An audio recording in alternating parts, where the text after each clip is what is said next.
लोगों, तुम्हारा काम भी आसान हो गया। चुपचाप मेरी मौत का ऐलान हो गया। लोगों, तुम्हारा काम भी आसान हो गया। चुपचाप मेरी मौत का ऐलान हो गया। सहरा में कौन तरसा था पानी के वास्ते। सहरा में कौन तरसा था पानी के वास्ते। बरसा यूं आसमां के हल्कान हो गया। बारिश फरेब रूप में घर बार ले उड़ी। बारिश फरेब रूप में घर बार ले उड़ी। सैलाब मेरे गांव का मेहमान हो गया। कोई नजर उतार दे मेरे वसेब की।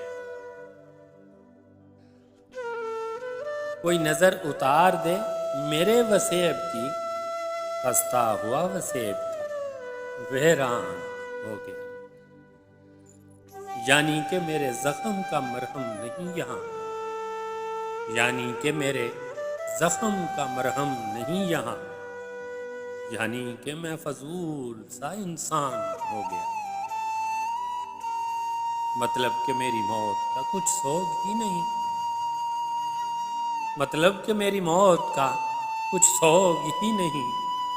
मतलब कि मैं हकीर था कुर्बान हो गया। दम घुट रहा था शहर का मेरे वजूद से।